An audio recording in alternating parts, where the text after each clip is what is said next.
Dallas-Fort Worth with Clarice Tinsley, Chip Moody, Wayne Shattuck, and Brett Lewis.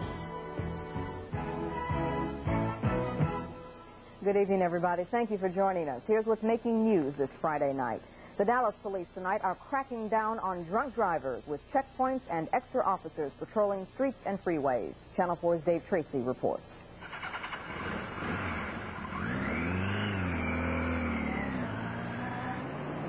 At 7 this evening, the Selective Enforcement Squad of the Dallas Police Department sprang into action. 4 nights a week, Wednesday through Saturday, this 8-man team is on the road looking for drunk drivers. Tonight, an extra 15 officers, including police reserves, set up checkpoints around Dallas. Legally, they can only stop drivers to check their licenses, but in the course of these routine checks, police often find what they're really looking for. On a typical night, in less than 2 hours, police will pull over 4 or 5 drivers who are legally drunk. In the 5 years the Selective Enforcement Squad has been operating, they have arrested more than 30,000 drunk drivers in Dallas. This year, the number of DWI arrests is up over 40%. Do you find any other things besides drunks out here and people that don't have licenses? Generally, it depends. If we have to make an arrest, then we usually get weapons of different kinds and different drug paraphernalia. It just depends on what we're going to do with the person that we stop. These officers tonight will stay on the streets and freeways until after the bars close. For every drunk they stop, police figure they have prevented at least one serious injury or death. Dave Tracy, News 4, Dallas. A bizarre traffic accident took 3 lives in Garland late this afternoon. Here's what happened. A cement truck rear-ended a car at the intersection of Broadway and Colonel Drive. The cement truck then ran into another car and tipped over onto a third. 2 women and an infant in that vehicle were killed instantly. The cement truck driver, Dwayne Harris of Dallas, was charged with 3 counts of negligent homicide. And another real tragedy today in southeast Texas. 2 Houston area children died today after they were left in a closed car in the heat of the afternoon. The mother, Debbie Asadi, says she left 3-year-old Alex Asadi and his 18-month-old sister in the car when she stopped by a roadside shrimp stand to talk to a friend.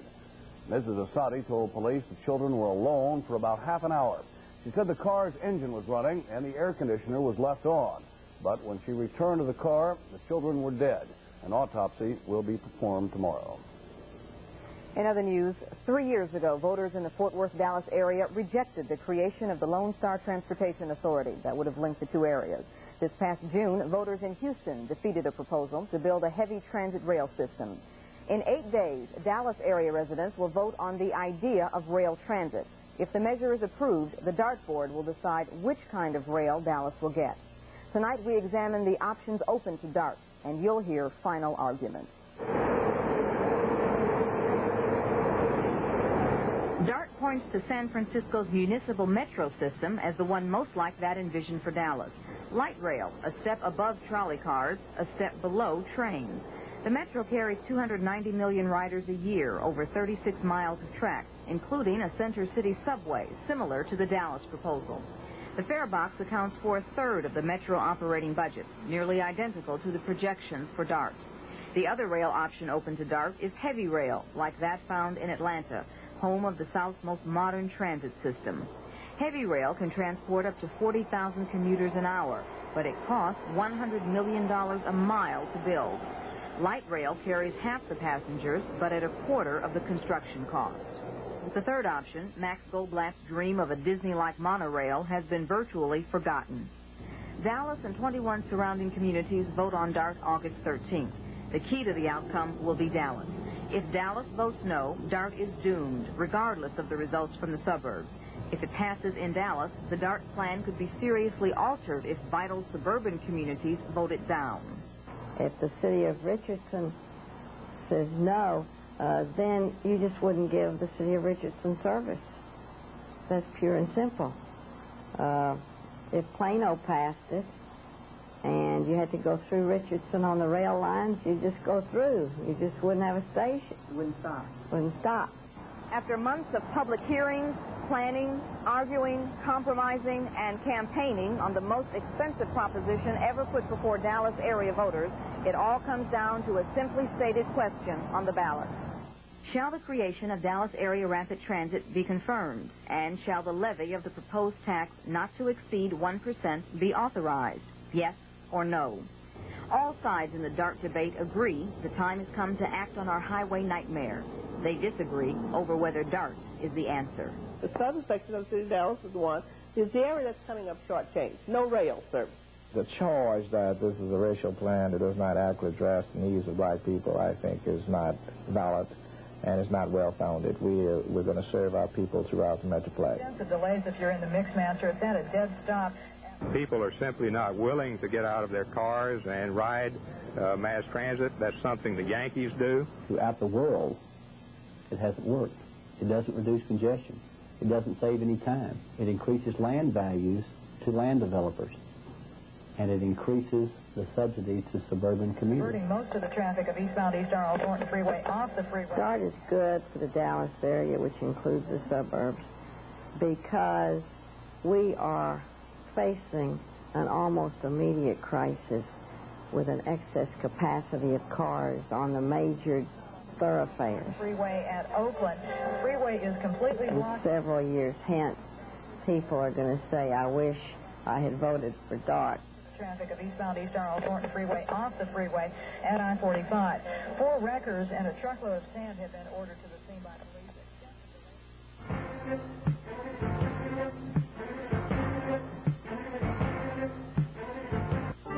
Many people think that if you want the best bread, you go to a bakery, the best medicine, a pharmacy, the best flowers, a florist, seafood, a fish market.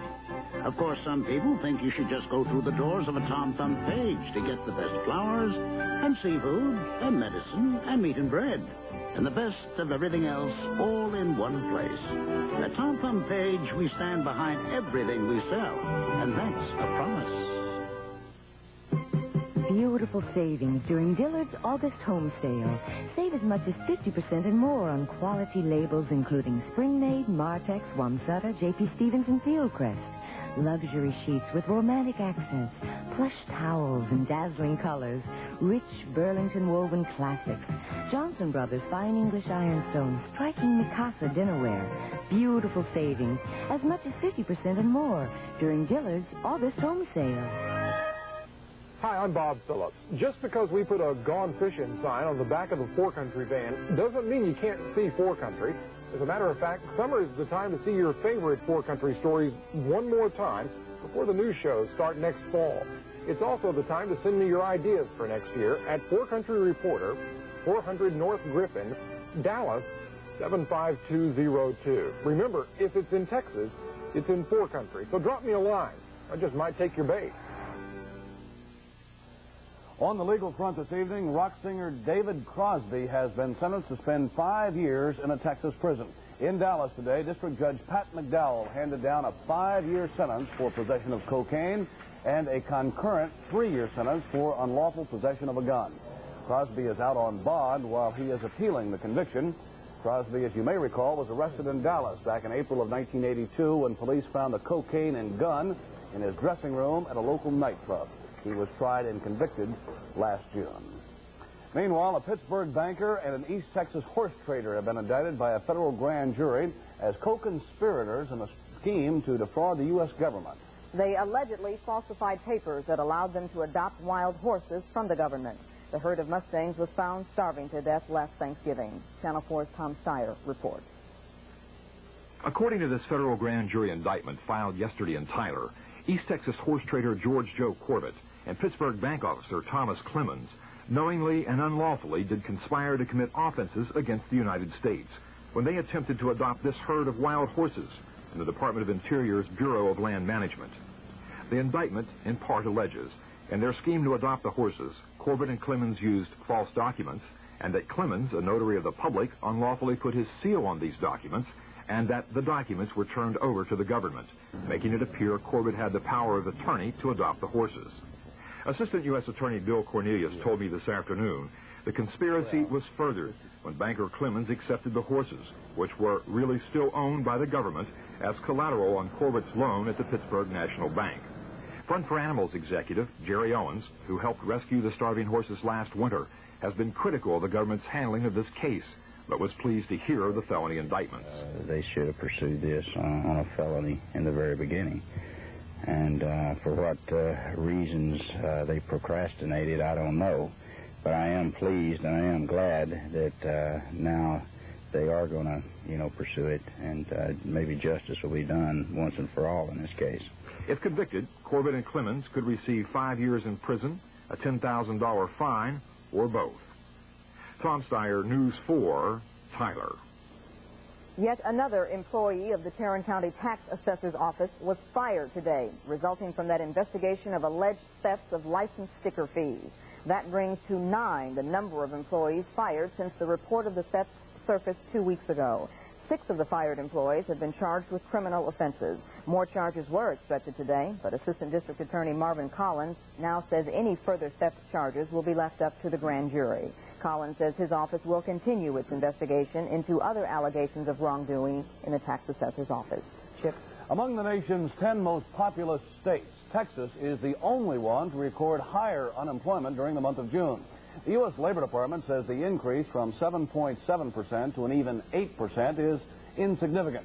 But the White House says that a drop in the national jobless rate is very significant.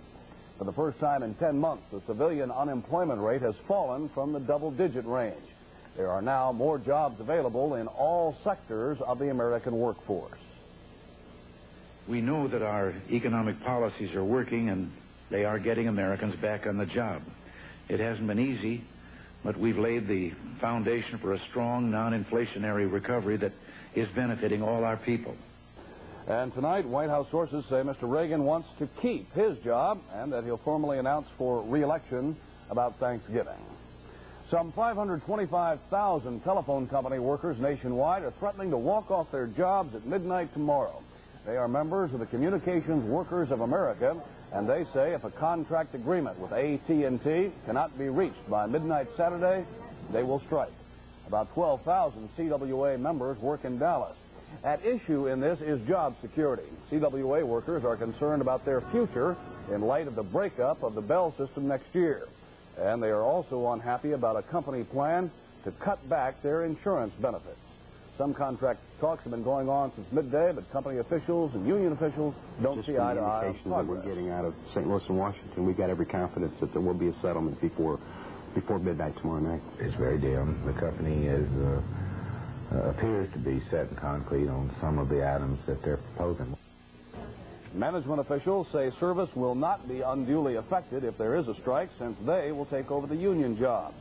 The last time phone company workers walked off their jobs was in 1971. That strike lasted about a week. Lori? And the phone company is backing down from a slightly different confrontation. Southwestern Bell has decided to withdraw its record $1.7 billion rate request and file a new request Monday for under $500 million. Bell says it doesn't have all the necessary information to support that billion-dollar request. And to see that it doesn't happen again, U.S. Representative Henry Gonzalez from San Antonio today introduced a bill to hold down rate increases for basic services to no more than 8% annually. Well, if you can handle the humidity, we're in for a great summer weekend. Ron Jackson checks in next with the forecast from the Channel 4 weather station.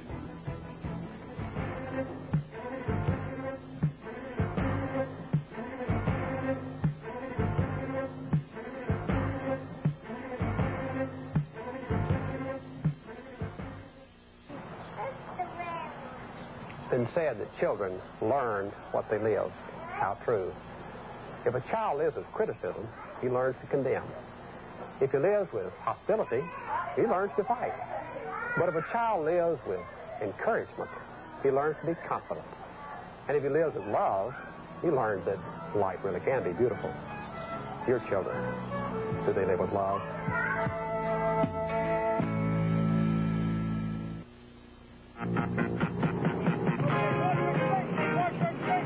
Nobody just knows how to ride a motorcycle. You've got to learn. Learn how to get the most out of your motorcycle. The most fun, the most safety, the most performance. We got a point in front of you. Sign up now for a motorcycle rider course in your area. Contact us. Allen Independent School District at Metro 248-0313. Meteorologist Ron Jackson has the seal of approval from the American Meteorological Society. All right, Wayne Shattuck has the evening off, and you say it's going to be a hot weekend, but you want to talk about clouds? And we're going to mention a few things about a few clouds. I get a lot of questions every day about clouds. I can I'm a imagine. meteorologist, and I'm sure you'd like to know a little bit of information about them, too. So, the big question is, how much do clouds weigh? A very important question, and it does play a factor, especially in the science of cloud seeding. And as you can see, a pretty high cumulus cloud here sitting on a scale. The answer is, well, a cloud with a height of 8 to 15,000 feet, believe it or not, would weigh approximately 400,000 tons. That's a pretty heavy cloud. Of course, most of that weight all consisting of water vapor. How about that? Now you have something to brag to your neighbors about. This is the latest satellite picture. Not that much going on in north central Texas. Generally clear skies. A band of some cloudiness in the southern Rio Grande Valley as well as central Texas, but most of the precipitation has died off quite a bit, but still some pretty heavy thunderstorms around the Houston and Port Arthur area. Look at these big thunderstorms in sections of Colorado and Nebraska where severe weather was reported earlier this evening outside of Denver. Afternoon high temperatures. Believe it or not, there wasn't a station in Texas today to report a temperature of 100 degrees or higher. The highest temperature happened to come out of Wichita Falls as well as Dallas Love Field at 98 degrees. The coolest temperature at San Antonio and at Marfa at 86. Current temperatures across the state are generally on the warm side with readings mostly in the 70s and 80s. Still 90 degrees at Wichita Falls. Current conditions at 10 o'clock, clear skies, 88 degrees. Humidity right now at 50%. Winds are southeasterly at 9 miles per hour and the barometric pressure is rising. Our early morning low of 73 with the daytime high today of 96. No reports of any precip in the last 24 hours, and the day's length 13 hours and 40 minutes. The pollution index out of Fort Worth in the good range at 41. Out of Dallas, the second highest it has been this year in the unhealthful range at 125. The pollen count ending the week on the high side at 1,708 grains per cubic meter. This is the current satellite picture from across the country. A lot of cloudiness in the Ohio Valley as well as the mid-Atlantic states where some severe thunderstorms were reported throughout much of the evening and the afternoon hours, and they are continuing to fall right now. High pressure located in the upper atmosphere will continue to give us a pleasant weekend, and at the present time there are no signs of the high pressure system in the upper atmosphere of moving or shifting, so it looks like the very hot and dry weather will continue at least for the next 3 to 5 days. Well, the forecast map for tomorrow evening shows temperatures to be in the 90s in the central plain states, 100-degree temperatures as far north as Idaho and Montana, scattered showers in the desert southwest, and also scattered shower activity expected in the southern half of Texas. Here's my forecast for Dallas, Fort Worth, and most of north central Texas for tonight. Partly cloudy and mild. Winds will be light and southerly, and overnight low dropping down to about 73. For Saturday, looks pretty good if you could stand the humidity. Partly cloudy and hot. Winds will be southerly at 5 to 10 with a high near 98. For Sunday, partly cloudy and hot. An afternoon high once again near 98. For Monday, fair, hazy, and hot with a high near 98. And Tuesday, continued fair, hazy, and hot with the highs in the upper 90s. Okay, Mr. Meteorologist, if a cloud weighs 400,000 tons, how does it float in the air? Well, it's a little bit of a tough question there. Well, you didn't give me a chance to answer. I'll answer it Monday. How about that? Monday, you can read up in the encyclopedia. No, I'm sure it has to do with something about the atmospheric pressure. And you're a pilot. You tell me the answer. Well, we'll go to Clarice and let her go to sports, and we'll talk it over here in the back. Great. A pop quiz tonight. In sports, the Cowboys come home for their preseason game against the Dolphins, whom they hope to beat. And our Raiders are in Cleveland, hoping to take their winning streak to 2. Brett Lewis is next. Sam Hong, Job Corps graduate. Job Corps helped me to have skills and job. Job Corps make me independent because I don't want to watch YouTube for whole my life. If you want to look up for future, you have to work now. If you're willing to learn, Job Corps can do it for you. Job Corps does it best. Call your nearest job service office. This is the new Lou Sterrett Criminal Justice Center. Personnel training and staffing for this detention facility is underway. For those persons looking for responsibility and a career with a fine organization, the time is now for you to become a member of the Dallas County Sheriff's Department as a detention service officer. Call the Dallas County Sheriff's Department Personnel Section at 521-8610. Good benefits, a rich heritage, a sound future. Let's hope the Rangers did something tonight they haven't been able to do for quite a while. Win more than one in a row. I mean, those things have been few and far between. I think they were, what, one for August the last time we checked with them? Perhaps things better tonight. No complaints by the Texas Rangers about heading to Cleveland to play the Indians. The Indians, the only team in the tough American League East with a record under 500. Some good signs tonight for the Texas Rangers. Jim Sundberg has struggled behind the plate, but he threw out 2 runners in the 3rd inning, including George Vukovich right there. In the 5th inning, George Wright up for Texas. Singles off Larry Sorensen. Wayne Tollison comes all the way around from second base to score to make it 1-0. Rangers added one more on a sacrifice fly by Larry Parrish in that inning, but the story tonight was pitching as Cleveland fans apparently left early, sensing what was to happen. Mike Smithson struck out 5 for Texas. He was the winner. He got some relief help from Odell Jones as they combined for a 4-hitter. And the Texas Rangers now have won 2 in a row, defeating Cleveland tonight in Cleveland by a final of 2-0. Checking the rest of the American League scoreboard, Seattle over California this afternoon. The White Sox lead Baltimore. It's Milwaukee over Toronto. Oakland edging Minnesota. Boston ahead of Kansas City. And the Yankees big winners over Detroit in the National League. Mets beat the Cubs. Montreal over Pittsburgh. Philadelphia leads St. Louis in the 7th. The rest of the games later tonight. These baseball notes. Authorities in Toronto have dropped animal cruelty charges against Yankee outfielder Dave Winfield.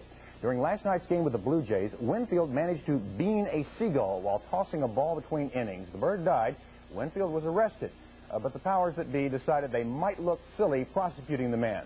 Good thinking. Yankee manager Billy Martin will take an unplanned vacation beginning August 9th. He has been suspended by the league for 2 days because last Sunday he called an umpire a liar. Vida Blue was once the best pitcher in baseball, won the Cy Young Award while with the Oakland A's in 1971.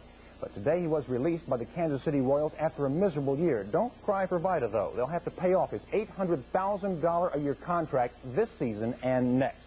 Hal Sutton, again the leader after the 2nd round of the PGA Championship at Pacific Palisades, California. He shot a 66 today to go with a 65 yesterday. That is an 11 under par total, a course and tournament record for 2 rounds. And that leaves him 3 strokes ahead of Gentle Ben Crenshaw. Watch this chip for a birdie on the 14th hole. Crenshaw with a 66 today, still looking for that first major championship. Pat McGowan just missed being tied for 2nd with Crenshaw after missing a birdie try on 18. He shot a 67 today. Buddy Whitten in a group 5 strokes behind, included in his 170 this birdie on 17.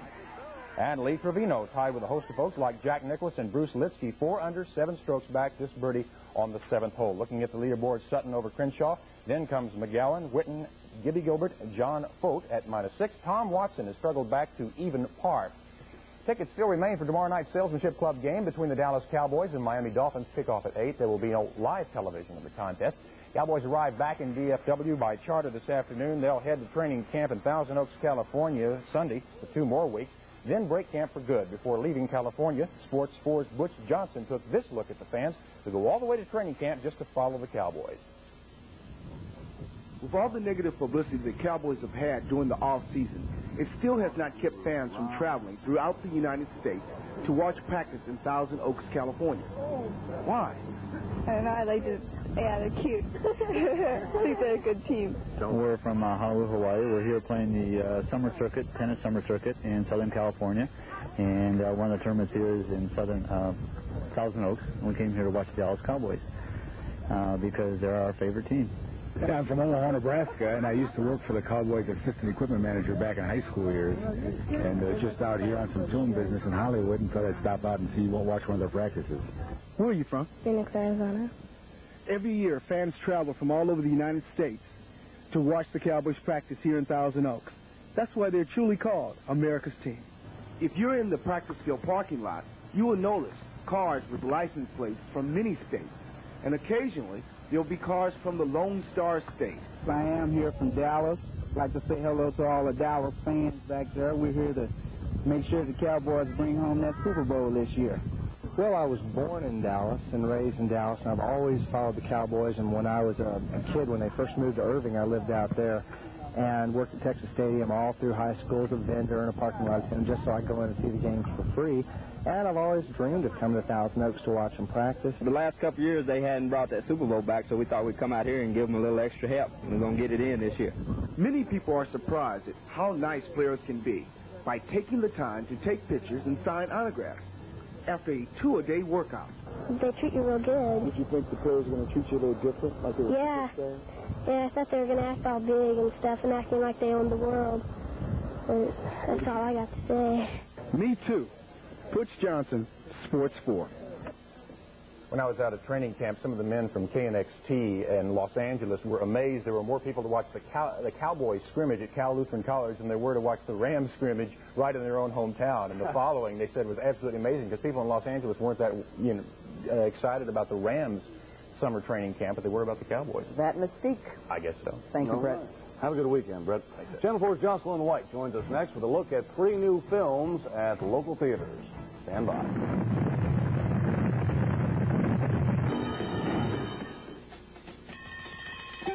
Time's up. It's your empty goal. Time up the week. Young people are exposed to drinking every day. But are they getting both sides?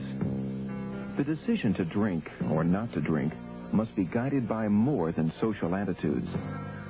The Dallas Council on Alcoholism deals in reality, like what alcohol abuse can do to your body and to your life. Get all the facts, plus a wide range of services. Call the Dallas Council on Alcoholism. Think about it. There are fellow citizens who work for us and whose work is so dangerous they have to strap on a gun when they go to work to protect themselves. The Dallas Police. We can't do for them what they do for us. But a new organization, Friends of the Dallas Police, with your help, will sponsor an annual awards banquet to honor those who protect us. Please send a contribution to the address shown here. The Dallas Police. Give one time to those who give so much every day.